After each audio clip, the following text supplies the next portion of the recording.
এই আস্তে নামবেন, আস্তে আস্তে আস্তে আস্তে আস্তে আস্তে ভাই, আস্তে, কোনো দুর্ঘটনা ঘটাইন না, আস্তে আস্তে আস্তে। কি ভিতরে কি ভাই?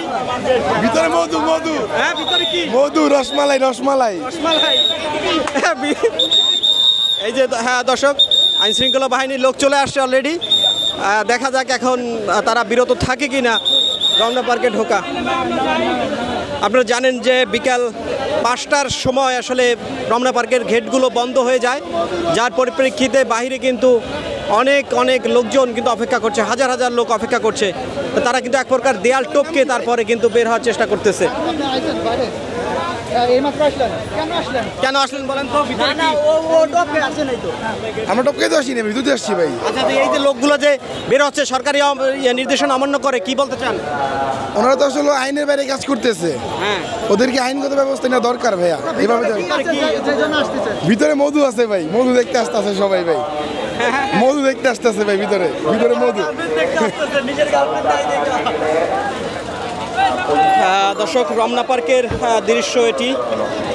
রমনা পার্কে আজকে নববর্ষকে ঘিরে আসলে লক্ষাধিক মানুষের সমাগম ঘটেছে এবং বাহিরে হাজার হাজার লোক কিন্তু অপেক্ষা করছে। যদিও আপনারা জানেন যে বিকাল 5টার পর আসলে সকল গেটগুলো বন্ধ করে দেওয়া হয়েছে, যার পরিপ্রেক্ষিতে আসলে বাহিরে কিন্তু হাজারো জনতা এখনও অপেক্ষা করছে ভিতরে প্রবেশ করার জন্য।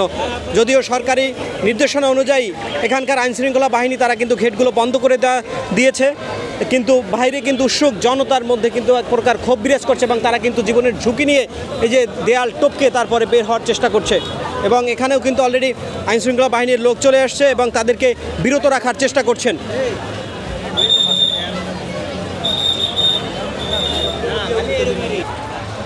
দাঁড়িয়ে আছে এবং তিনি কিন্তু আইনশৃঙ্খলা বাহিনীর লোকজন কিন্তু বিরত করার চেষ্টা করছেন। এই যে একা আপনি কেমনে সামলাবেন বলেন তো? এটা সামলানো সম্ভব না, তারপরেও সামলাইতে হচ্ছে আর কি। এই যে এত মানুষের সমাগম কেমন দেখছেন বিষয়টা?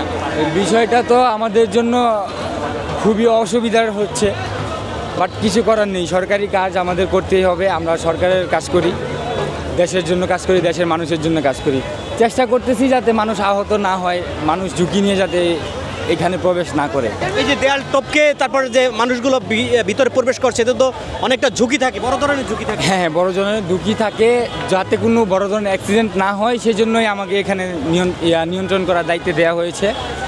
তো একা যদিও কষ্ট হচ্ছে, তারপরেও অনেক, আমাদের তো লোক সংখ্যা খুবই কম, তারপরেও কিছু কিছু এরিয়া ভাগ করে দেওয়া হয়েছে।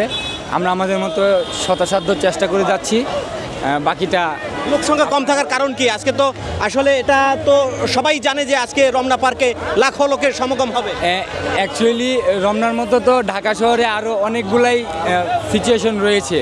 তো সেই ক্ষেত্রে আমাদের ঢাকায় যে ফোর্স রয়েছে, আপনারা জানেনই যে ঢাকার যে জনসংখ্যা, ওই জনসংখ্যা অনুযায়ী আমাদের ফোর্সের সংখ্যা খুবই কম। তো সেই সুবাদে আমাদেরকে মানে দায়িত্ব ভাগ করে দেওয়ার পর এভাবেই চলছে আর কি। তো আমরা আমাদের মতো চেষ্টা করে যাচ্ছি, আলহামদুলিল্লাহ আমরা ভালোই করছি। ধন্যবাদ আপনাকে দেখলাম আমরা যে আপনি এখানে যে জীবনের ঝুঁকি নিয়ে যে ওরা দেয়ালগুলো টপকাচ্ছে, আপনি সেগুলো ইয়ে রাখার চেষ্টা করতেছেন। হ্যাঁ, চেষ্টা করতেছি, আপনারা দেখছেন, এবং আমি মোটামুটি 80% করে ফেলার চেষ্টা করছি। আলহামদুলিল্লাহ আরও পারবো, আমি মানুষকে বুঝাইতে পারবো, তাদেরকে বোঝানোর চেষ্টা করে যাচ্ছি এবং আমি বুঝাইতে পারছি।